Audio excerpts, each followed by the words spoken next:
এই রান্নাটা হয়ে গেলেই সবাইকে ডেকে খেতে বসিয়ে দেবো বৌমা। আচ্ছা মা, ঠিক আছে। মা, ও মা, এই বাঞ্চতটা এখানে কেন এসছে? তুই কার কথা বলছিস? এই যে মাসিমা, আমার কথা বলছি গো। আপনার ছেলেটা না খুব দুষ্টু, একটু ইয়ার কিউ বোঝে না বাবা গো বাবা। হ্যাঁ গো, তুমি আমার ভাইকে গালাগালি দিলে? বাড়াটা গালাগালি দেবো না তো কি দেবো?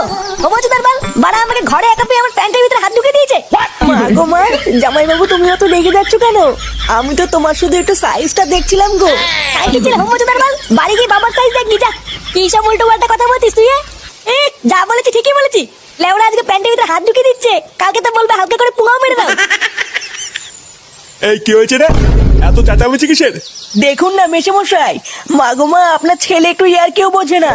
ওটা ইয়ার কি ছিল বাঞ্চুদ? দেখেছেন তো কিভাবে বলছে। দেখো মা, আমি কিন্তু বলে দিচ্ছি, এই চুদির ভাই যদি বাড়িতে থাকে আমি কিন্তু বাড়ি থাকবো না, বলে দিলাম। চোরে বাচ্চা, তুই ঘর থেকে বেরিয়ে যা। আমরা কোনো কাজকর্মের বেলায় নেই, কোনো রোজগার পাতি নেই, আবার বড় বড় কথা।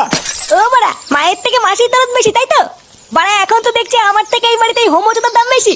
লেওরা যেদিন এই হোমোচোদাটা তোমার ধুতির ভিতরে হাত ঢুকিয়ে নেয়ানারি করবে সেদিন বুঝবা বালের এই বাড়িতে আমার কোনো দামই নেই।